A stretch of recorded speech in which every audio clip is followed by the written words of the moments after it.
You're more kind than I had potentially expected, so thank you. It was a great welcome home for me.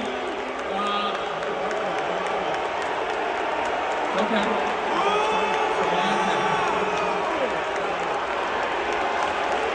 It's okay. I understand how you feel. It's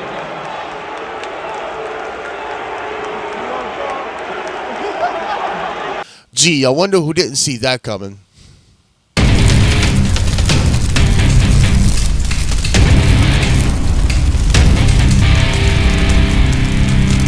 What up, everyone? Welcome to another edition of Red Ace Talks, the show that we talk about everything and anything. And right before we get to the topic, I just want to remind you guys, if you like the episode, please hit the subscribe button, hit the like button, comment down below, let me know what you think, and also hit the little bell icon. That way you're notified about future Red Ace production videos, such as music videos, chug reviews, and of course, Red Ace Talks. Anyways, let's get right to it. So CM Punk. Didn't know I'd be talking about him for the 5th time. I hope this is the last time, because I feel bad for you guys. Every time I say we talk about everything and anything, it just seems like we talk about everything about CM Punk. So I'm going to try to take a break after this, but I wanted to report this anyways. To report that I was right, because yesterday when I reported the breaking news about CM Punk being fired from Tony Khan in AEW, in his own words, that he sent out in that little AEW memo that has been making the rounds around the internet, that I said it was a bad decision that he made the announcement at that time. You figure, Collision was like hours away. All Out is tonight, and they're both held in Chinatown itself, Chicago. And as you saw in the beginning of this video, Tony Khan tried to speak to the audience in the stadium, and they would not let him speak. They almost hijacked the show. From what I heard, I don't think they hijacked the full show. I saw some clips from Collision on YouTube from AEW that they were sharing. Because I didn't see Collision. I saw WWE Payback. So I was planning to watch, go at least brush up on Collision and watch All Out tonight. But I don't know. I was told that they didn't really hijack the show as bad as I thought they would, because I thought every match they were chanting CM Punk's name and booing whoever. But I think that might happen tonight, especially with the Elite, Kenny Omega and the Young Bucks being on the card. So we'll have to wait and see. But I heard that Tony Khan made another announcement. I guess it's the same announcement, but for those who are at home, that he tried to actually tell the people in the stadium. So we're just gonna watch it and analyze it a little bit. I'm gonna pause it here and there because I don't want to get flagged by AEW, because I think this is AEW production, and I know they like to flag videos that use their recordings. So let's just actually check this out and just bear with me. And I haven't seen any of this, by the way. Like, the only thing I know is what he said in the memo. And I'm wondering if it's the same thing. So let's just see if Tony Khan would elaborate or repeat himself from the memo. So let's just go. I have it ready, queued up, and let's go. Today I had to make one of the toughest decisions of my professional career. Today I terminated Phil Brooks, CM Punk, for cause. This stems from a backstage incident at AEW All In last Sunday. All right, first off, before I get any further, why does he look like a hostage victim? It looks like somebody's got him at gunpoint right behind the camera. Like, you better say this. I don't know. I don't know. It could be that, or it could be the cocaine that he took before he took the interview. I don't know.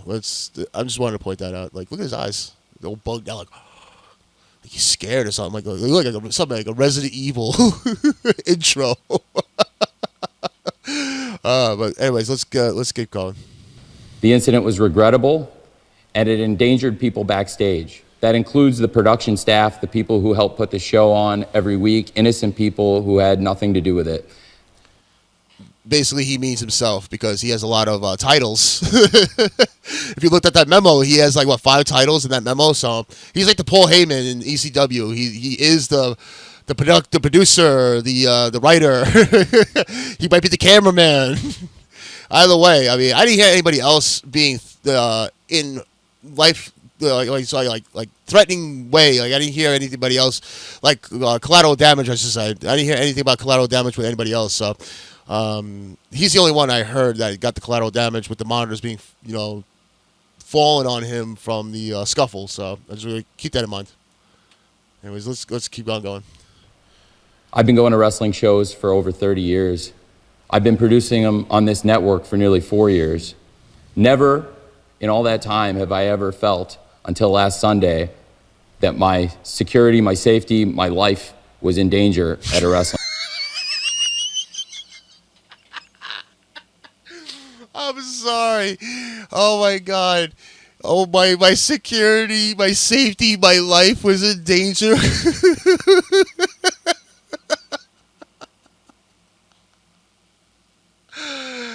This just makes the monitor joke that I put in like, what was it, like when I talked about the suspension, it just makes it more funnier.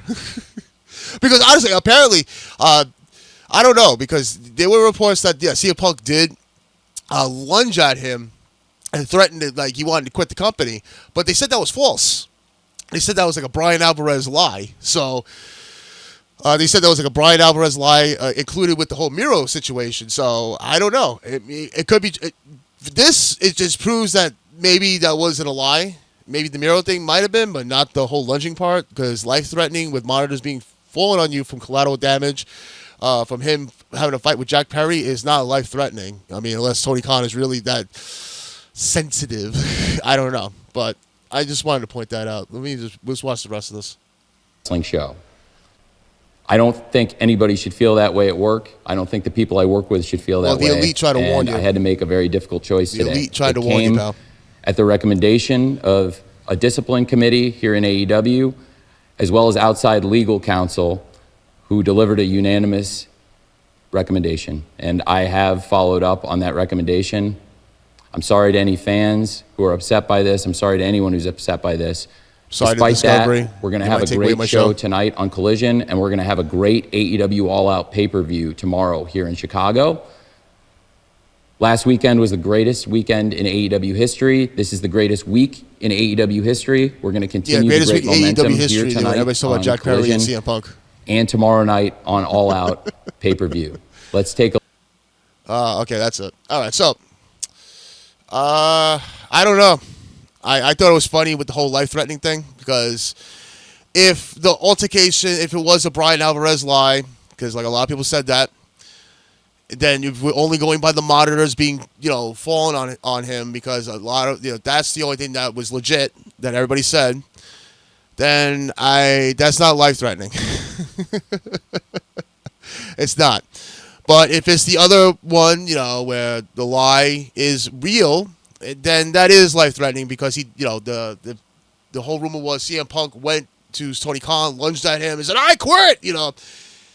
This company sucks. Kind of deal. So I feel like, that's life-threatening. I don't know. I don't know what's going to happen. I don't know what's going to happen with Collision, because Collision was built for CM Punk. It was made by Warner Brothers Discovery, made that decision to allow Tony Khan to make, Collision. That way they could center on CM Punk, get the ratings. Unfortunately, they didn't, because they put him on a shitty time slot for a Saturday. I don't know. We might be seeing the end of Collision. Only time can tell. I know a lot of people are like, oh, well, it doesn't revolve around one guy for a show, but they have to understand that this show was greenlit because of one guy.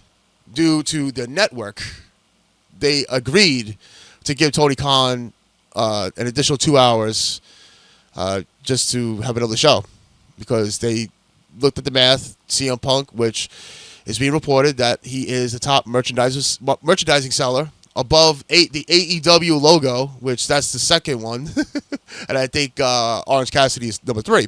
So kind of gives you an aspect upon the wrestlers and what they, what their merchandise is. Which is sad if the AEW logo is higher than everybody else, and CM Punk's higher than the AEW logo. I don't know. Like I said, a lot of stuff is going to be, I don't know. A lot of stuff's going to change, but we'll have to wait to tonight at All Out to see what's going to happen, because I think that show's going to get hijacked. I think it is. Especially when Kenny Omega and Elite and whoever CM Punk had a problem with that's on the dirt sheets and everybody believes, they're going to get booed out of the building. I'm going to call it. Because I called it with Collision. I said Tony Khan made a bad decision to announce this CM Punk firing before Collision, and before the whole Chicago show, and before people, watch this and say, well, if he didn't, CM Punk would, say something. I think it's smart enough they would have put an NDA on CM Punk not to go on social media and not mention this. Mention this on a Monday or Tuesday and deal with it on Dynamite. I'm not sure where Dynamite is going to be heading. I'm hoping it's not in Chicago. Otherwise, this whole theory would have been stupid. Because I know Tony Khan likes to stay in one area for cheap prices, and that way he could just film like 5 episodes, whatever, in one area. I mean, they did that with Canada. I remember they were touring around Canada and stuff like that. And they weren't going from like Canada to the United States and back to Canada. No, they were staying in Canada. So if it is a situation where he's filming in Chi-Town and they're still there in Dynamite, then this whole theory goes out the window. But if they're not in Chi-Town on Wednesday, Dynamite, then yeah, he should have waited. He should have waited. And now he's got to suffer the consequences, and we'll have to wait and see. I don't know. What do you guys think? Let me know down below in the comments. Also, what do you guys want me to talk about next? Honestly, I want to hear what you would think. Anyways, thank you guys so much for tuning in. And I got to get going from the past, the present, and for the future. Thank you guys so much for tuning in again. Keep it brutal. Be safe. Stay tuned. See you later.